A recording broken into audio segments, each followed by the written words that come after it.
started, we're just going to ask that you make sure that you wash your hands, social distance the best you can, and respect other people's boundaries because coronavirus.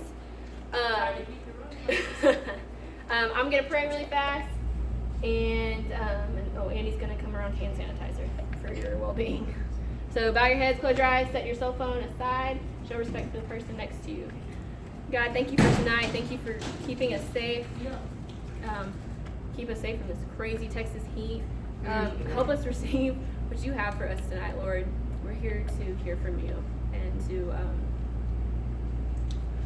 to learn something new about ourselves and to learn something new about you, Lord. And all God's children said, Amen. And Mr. Milton has something to say.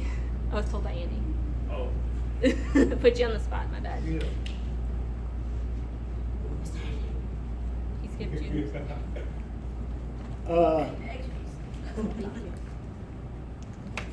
Glad to see everybody here.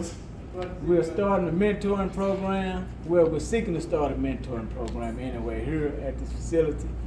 A basketball team, since there's a lot of basketball players in here. Which basketball team you think will win the game? The one that had a game plan or the one who didn't have a game plan? The team that didn't have a coach or the one that had a coach? It depends. It depends. You think so? It depends. A lot of your top coaches says that hard work beats talent when talent doesn't work hard. Amen. That's a coach is saying. But the point was mentoring is key. Coaching is key. Not just coaching in sports, but coaching in life. You think LeBron James would have reached his full potential if he didn't allow himself to be coached? Now, he was born to hoop. Hooped on his own. He'd have been good if he'd never been coached. But would he have reached the potential that he reached if he didn't have a coach? That's just something to consider. We're here to give a little advice, a little navigation on how to navigate through life. We are born to live. You're going to live regardless whether you get some coaching or not. But in order to reach your full potential, it'll be wise if you look for a little coaching around in your area. So if you want to get involved in this mentoring program with me and Coach Patrick involved with the church, meet me after the program and we can talk about it. Amen. Thank you.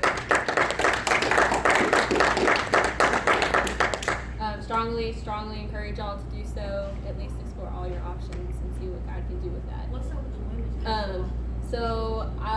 I'm really excited to introduce these two because they're amazing and no big deal. They kind of raised me. So they've known me since I was 11. So I'm gonna invite Michael and Latre to come on up. Woo! No big deal. They're just great people. No big Ow! Oh, it's that. My bad. I'm gonna pause real quick, guys. I'm so sorry. I'm actually vlogging at the same time, so if I tend to look over here to my right, it's just a camera. But if we seem nervous, it's because we are.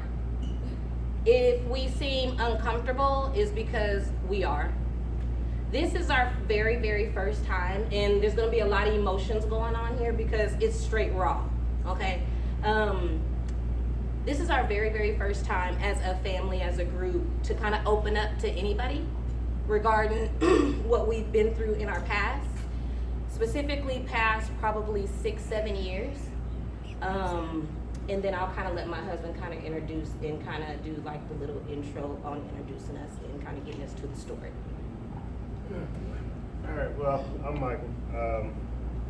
We started going to Calvary in 2003. We left right around 2010. And I guess what she really wants to get into, I'll wait for her and then I'll go off a bit. But Mr. Milton, I wanted to congratulate you and commend you on what you're doing. Yeah. Because actually when I got ready to leave Calvary, I was leaving trying to start a mentorship program for this neighborhood. Yeah. So I really commend you for doing that. And I'm more than willing to be there with you guys and help you out with that. I have a whole group that this is what we still do to this day. So, yeah, but how do you want to do this? I'll just start when life was good. Like from jump. Like I thought life was good. We were going on vacations. We were living life. Kelly didn't miss a beat. What she needed, wanted, anything like that. I didn't think about money. I didn't think about anything. Those all key things and all key points, important points of life that everybody needs to really understand and grasp to. I was so oblivious to everything. Like I would spend money like crazy. I would do this. We would go on vacations, everything. And then it started kind of catching up because we had like the I don't care attitude a little bit. Nobody could touch. Like Before she goes really, too far with that, yeah. it wasn't so much of the we don't care attitude. For me, I was raised by a military father who's always been in my life. I saw what he could do for my mother when I was a child, and we used to do all that moving around and everything. So I made a promise to myself that when I did get a family, I would make sure that I spoiled the mess out of them. And these two are spoiled. They are truly spoiled. But there were times back then when, in order to make ends meet, it wouldn't be the correct way to do it. Yeah. But I did it anyway because I didn't need them worrying. I wanted them to enjoy their life, and I'll take all the stress. Because a lot of the guys that are out here now, a couple of y'all are probably about 2 to 3 years from hitting 20, and that's when it's gonna really get hard on you. That's when the world really turns and looks at you in a completely different way. You're not a kid anymore. So, for me, when I got to that point, it was, I'm the man of my house, and I'm gonna make sure my house is taken care of. So I made sure my house was taken care of. They never knew anything was wrong. They never knew that me working those 90-some hours a week was hurting me in other ways. They never knew that I was going without eating to make sure that they could do certain things. But I took those sacrifices, and I'll do it again. I've never changed that. So I guess we'll move to when everything really started getting rough. Kind of shifted. So, and this is really how funny. This is how funny your faith can be. Because when I say this, it's gonna sound crazy, but this is exactly how it happened. So in 2012,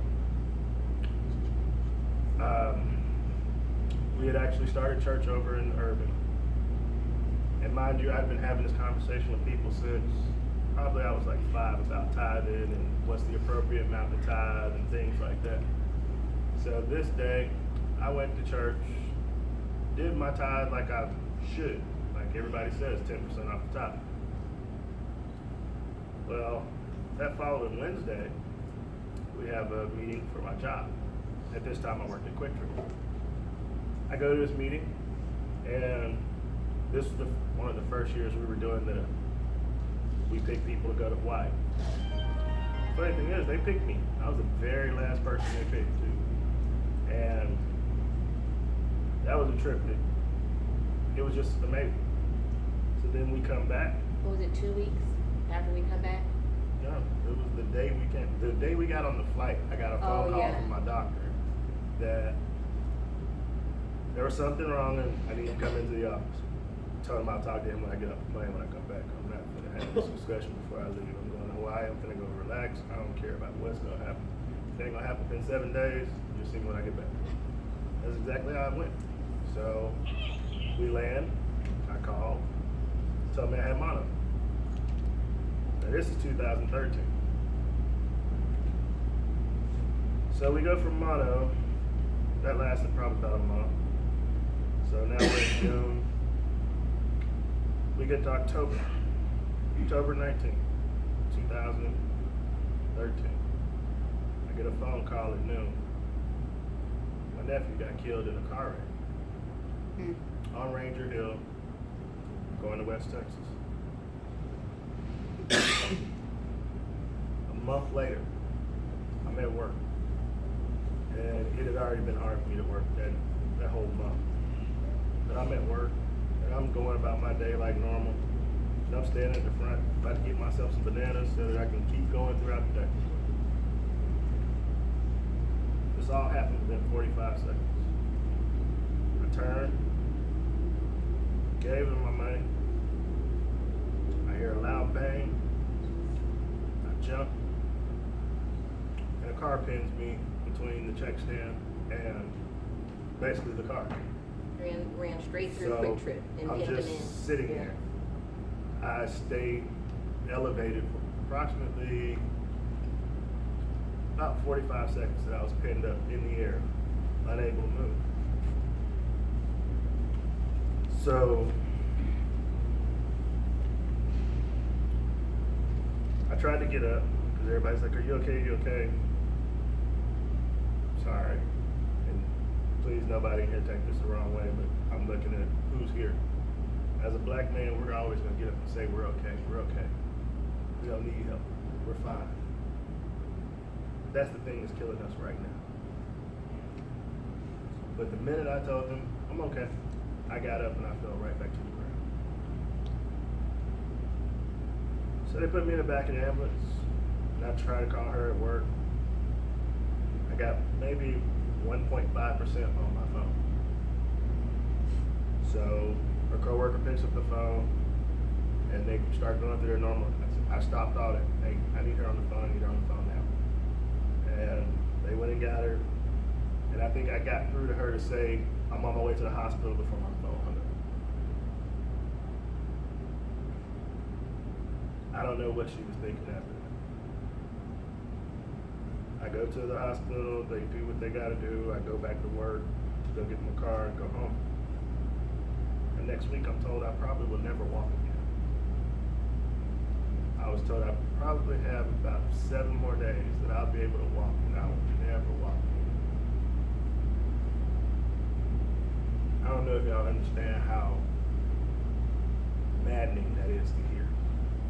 Like, I grew up playing soccer, basketball, football, track, swimming, baseball. I did everything under the sun. You gonna tell me that I'm about to be basically what, 32 then? Yeah, you're not 33. So I'm not even midway through my 30s and I'm never gonna be able to walk again.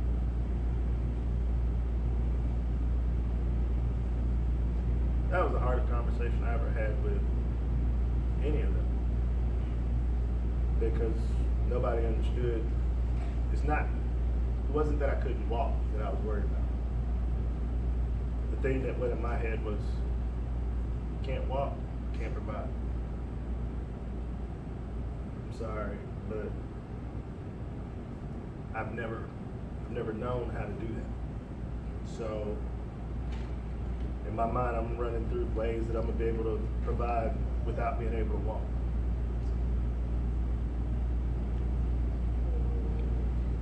What happened next after that? You said that was 2012? That was 2013 when I got hit. 2013. 2014 is when we went to church. Easter Sunday. Went to Calvary Church in Irving. And I've made it a point every church we've actually tried to call home. I make pastors that are going to be like family that I can talk to. Because honestly, there are a lot of times I can't talk to her. Because to me, if I say certain things to her, it hurts me. Because I feel like I'm not being the man. But all the pastors that know what had happened, they've seen me struggle trying to come to church. I mean, there were days where we would have to show up 30 minutes early just so I could get in there and get a seat before everybody sat down. And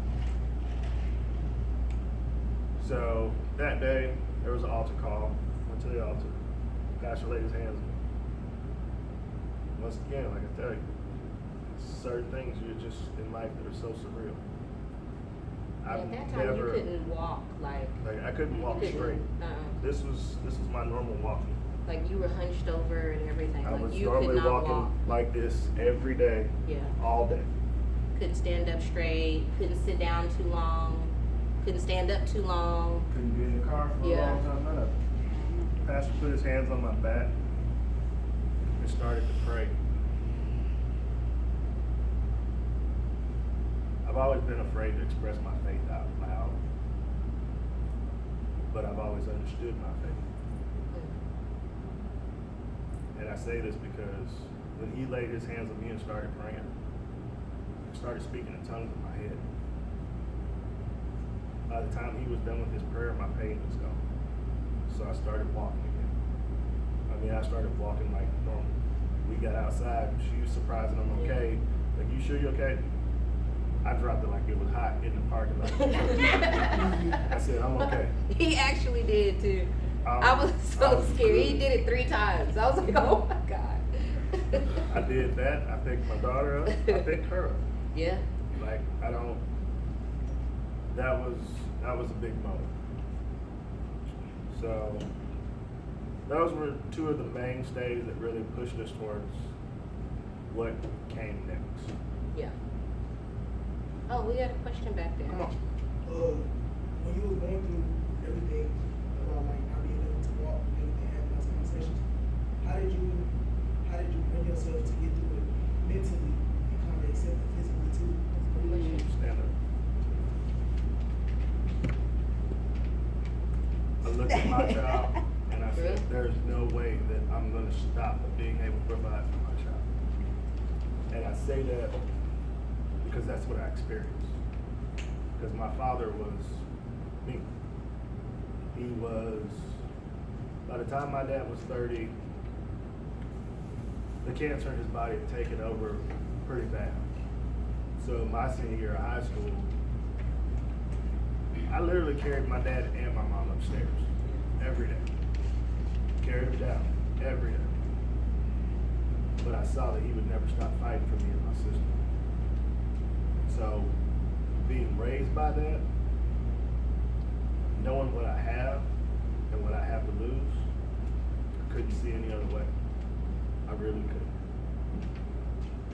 couldn't. And oddly enough, that's what led us to do that's what led me to do a lot of the things that I normally wouldn't have done afterwards. So question, what advice would you give youth that didn't have a dad in the home, or don't have anything to look forward to? Like, what type of advice as a man would you give young men, young women? Okay. I know what she's trying to say. Because I didn't have a dad in I'm the gonna home. give you an answer, but I'm also gonna give you a reason for this answer. What Mr. Milton is doing is great. Having someone to turn to, whether it's your father, your uncle, your brother, your cousin, your best friend, the OG down the street.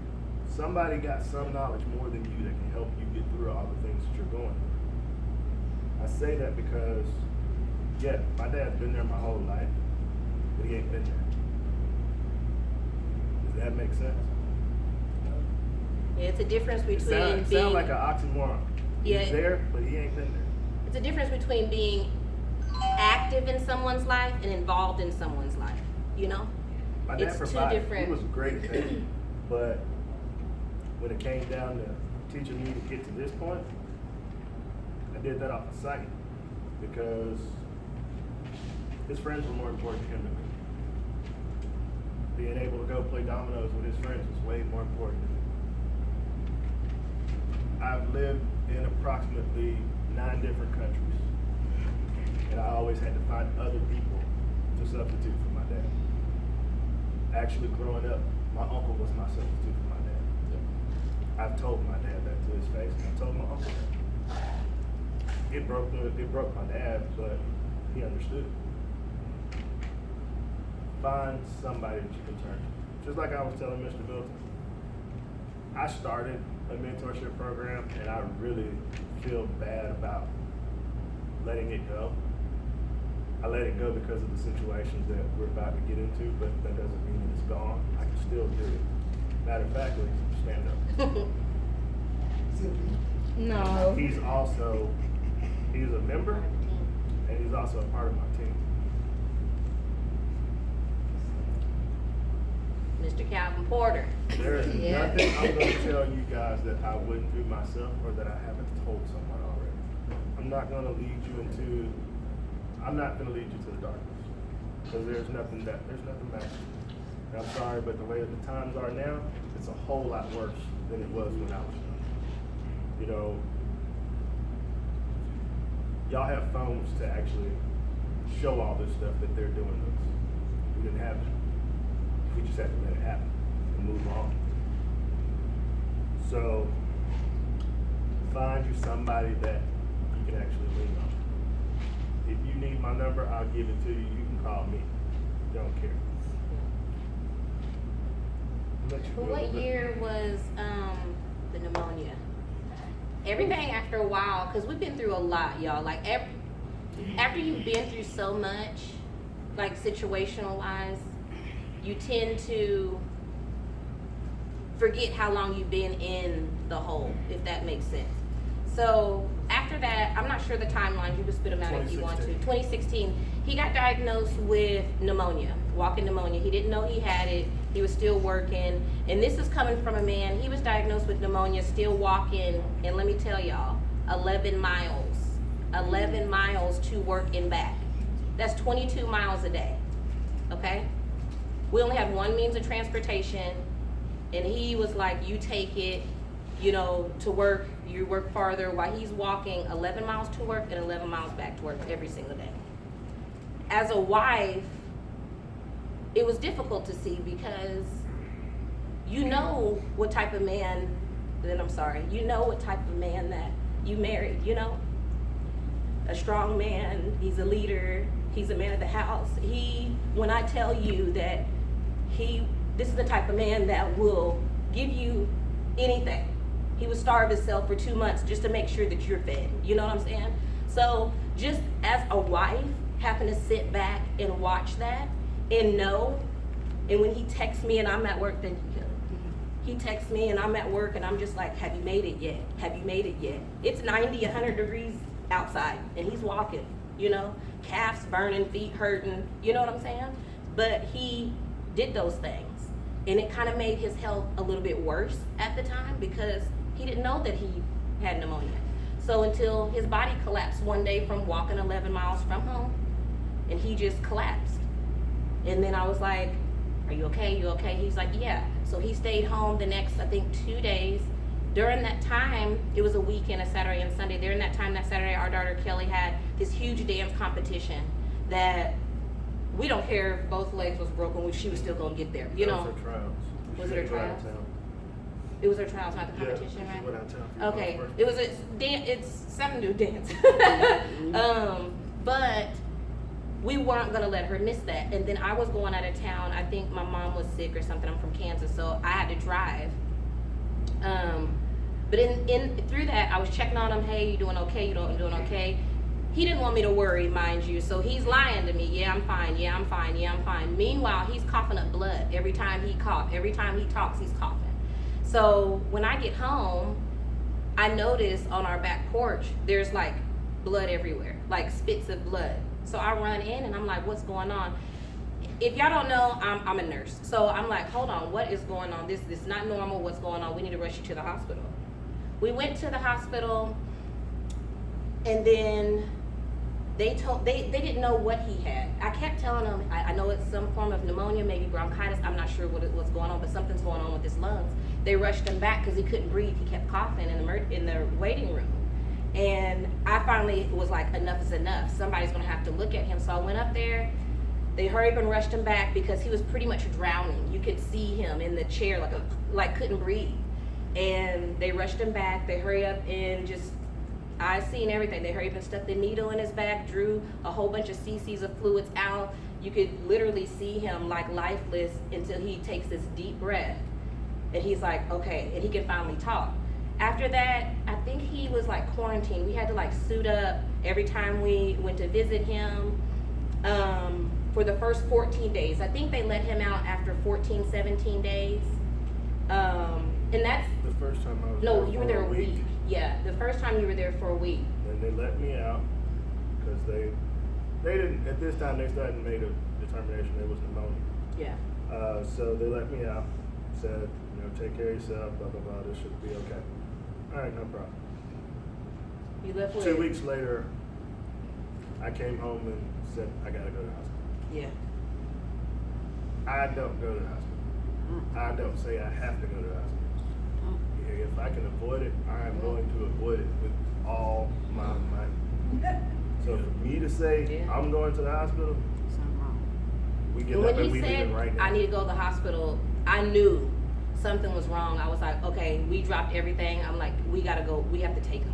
And the minute we got there, we didn't even sit down. They rushed him back there and put chest tubes in him. Like he couldn't even breathe on, I think your left side, right? He couldn't even breathe on his own, on his left side of his lung. So they had to do emergency chest tubes. So just imagine going home or going to the hospital, seeing your loved one can't move. He's moved all his life, you know, can't work, he's worked all his life, you know, he can almost, sorry I was about to cuss, but he can almost, you know, talk, you know, he could talk all his life. So it's kind of like he had to be retrained to do some of this stuff, and him watching us look at him, it was making him feel, what's the words that you used? It was making you feel, It emancipated me yeah. tremendous.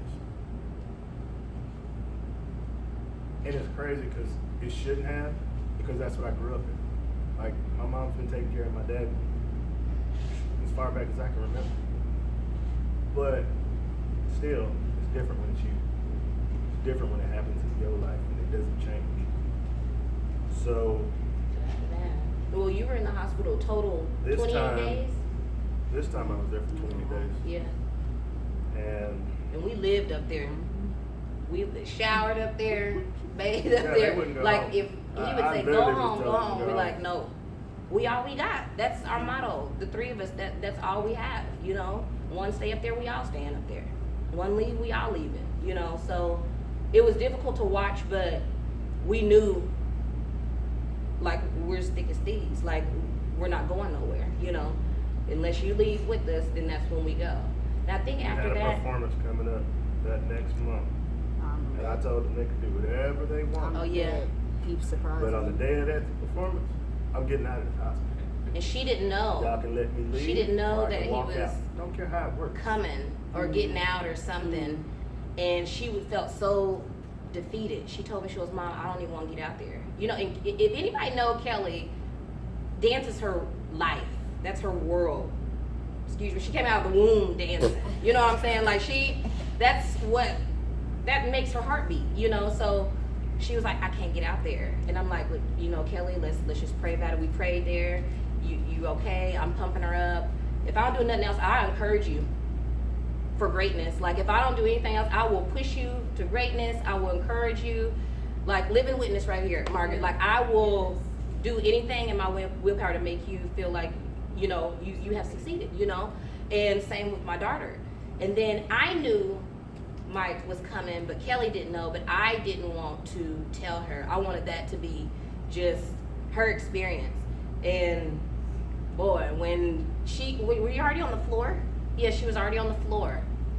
And it seemed like everybody knew. It felt like a yeah, movie. because everybody pretty much knew. We were those involved in active parents. We were at every game, every practice. Anything Kelly was involved in, we were there, taking off weeks of work. If she was going to fine arts, we would take off a whole week to be there. You know, we were those parents. We are those parents. So when he walked in, the whole room got silent and looked towards Maya. And she just started bawling. Like that was the first time she's seen her dad walk in a long time, talk in a long time, breathe on his own for a long time. You know, and then that feeling, and they came home grand champions, I think, that night. Yeah. But after that, that's when it kind of started mentally. After that was over, and what we're about to enter, that's when it started getting mentally breaking me down. I fell in depression. I was just so stressed out. I was running off of muscle memory. When you're young, when you're like 19, early 20s, you guys' ages, you know how your mom's like, okay, you better watch out what you're doing, da da da da, you need to save, da da da, everybody need to figure out what credit is, all this other stuff. Well, I was never taught any of that. Like, I wasn't taught save your money. I wasn't taught what a credit score was. I wasn't taught any of that. So like I said before, he wouldn't let me know that we were struggling. You know, all I knew is we had money in the bank and I could spend it, you know. But your wrongs and not knowing better, whether it's your fault or not, whether you were taught it or not, catches up with you. You know, when you start getting older, it catches up with you, and it caught up to us. Like when we were probably, I think it was like 30. I was 35. I was about 35, and then 3 years ago. yeah, about 3 years ago. Gosh, it seems so long ago. About 3 years ago, first notice on the door came, like you owe your rent, like you about to be evicted, you know. So I'm like, all right, God, let's That was just. November of 2017. Yeah. So I was like, God, you know, you've been with us this long. Please have mercy. Come on, you know, I do my devotionals. Let's go. What are you trying to tell me? So he went to the office, tried to reason with them, because at that time, was I the only one working at that time? Because were you still off?